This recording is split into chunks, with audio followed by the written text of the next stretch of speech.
that explorer's might or speed is below its starting value, raise one or both traits to its starting value and discard this item.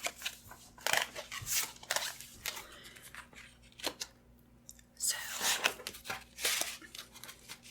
the final symbol that you might see on a room is a raven, which means you draw an omen card. You, similar to the item, will keep this omen card face up in front of you, and you'll do whatever the instructions state. So this is the holy symbol, a symbol of calm in an unsettling world. Gain 2 sanity now. Lose 2 sanity if you lose the holy symbol. The unique thing with the omen cards is these will each have a chance to start the haunt part of the game. So this is the second half of the game where someone in your group betrays you.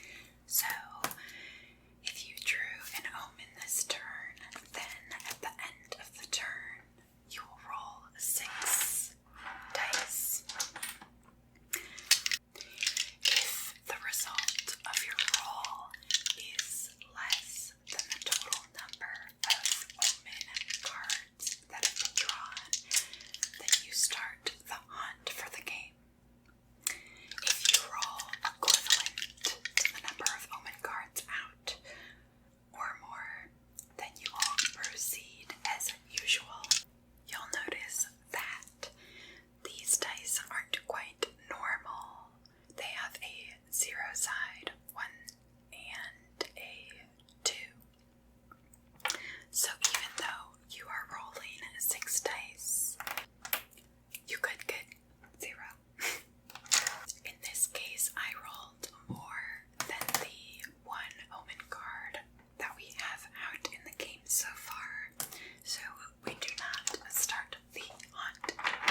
If you draw an omen card after the hunt has already been started for the game, then you don't have to do a hunt roll. Also, for these items, you can trade them with your other players. So if you are in the same room, you can trade one item and give it to the other player. If that doesn't work out and the person you want to give it to isn't in your room, then you can drop however many items you would like to. And you'll show that with a item chip.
haunt. Whoever starts the haunt will take the Traitor's Tome to look up in the haunt chart who is haunted and with what.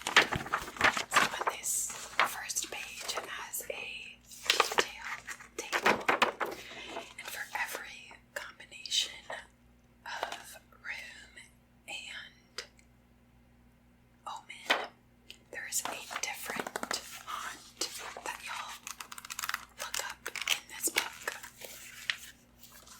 So whoever failed the haunt roll will check which room their player is in, and then which omen card they failed the roll on. Check that number, and then that will be the haunt. Below the chart, it'll tell you which player is the traitor. So it could say the haunt revealer is the traitor, or the person with the lowest sanity, maybe a specific character, etc. To set up for the haunt, you will break up into 2 rooms and read your instructions.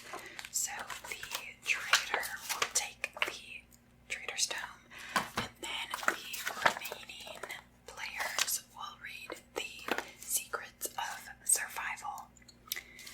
When you're reading these, only read the haunt that you're playing this time, because otherwise you'll spoil the game for yourself in future plays.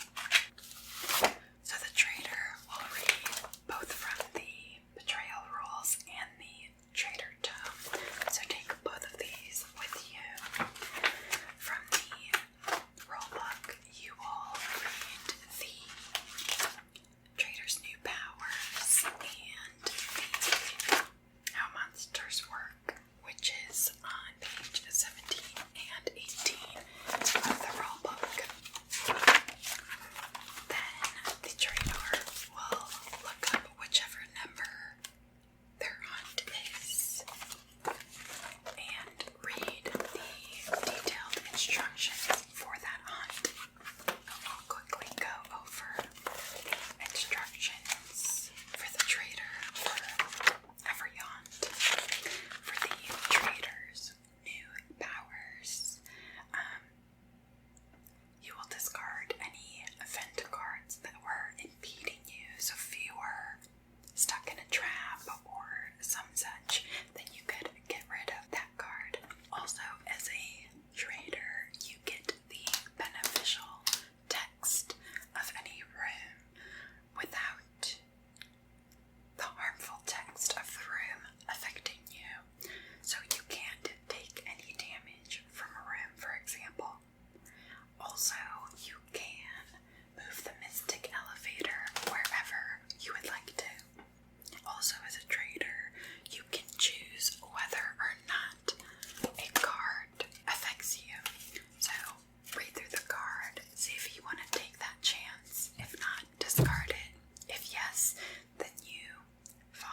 have a group of monsters, like a herd or horde or group, flock of bats.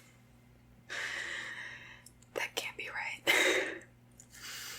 If you have a flock of bats, you'll roll ones, and then that result is the movement for all of the bats.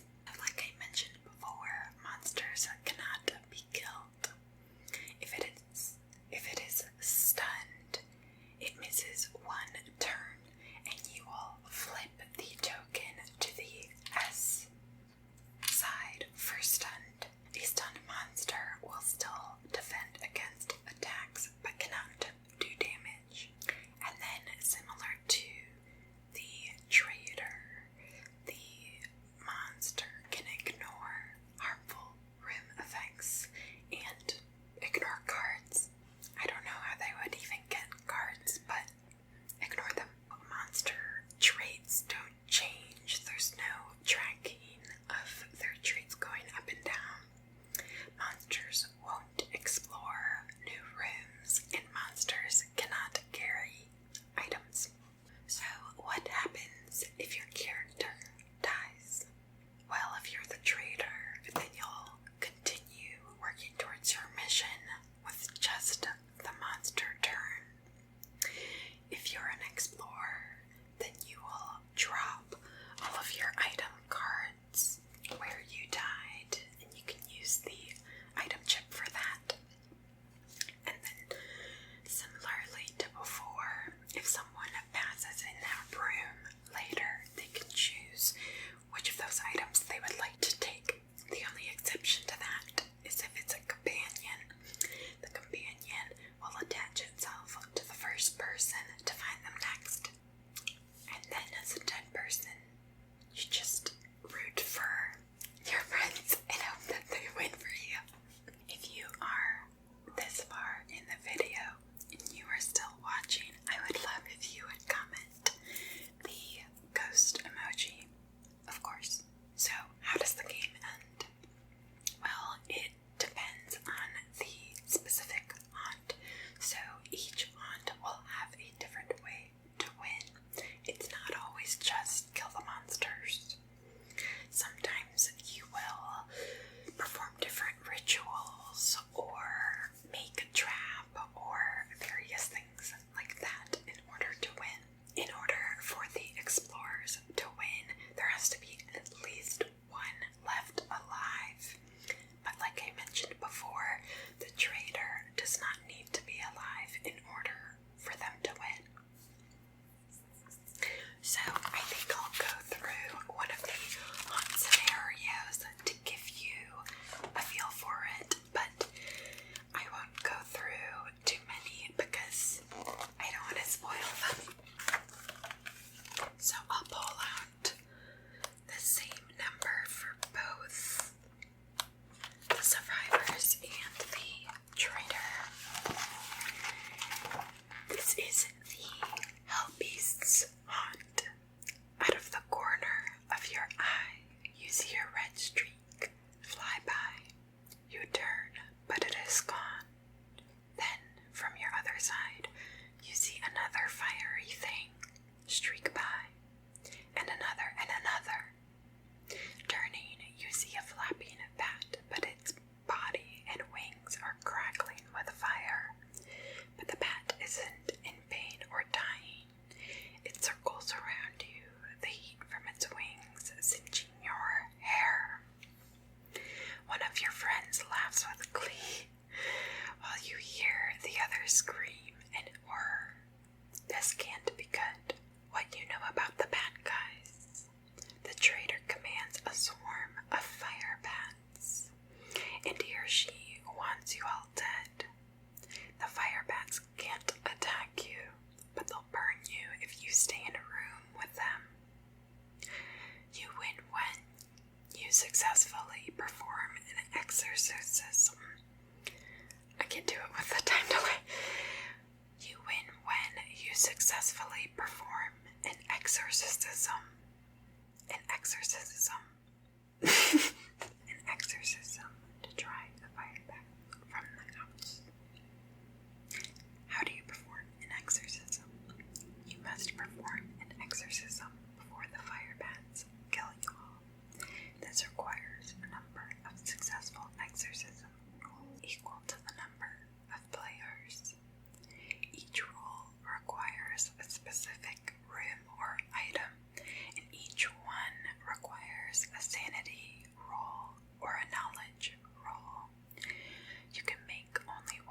exorcism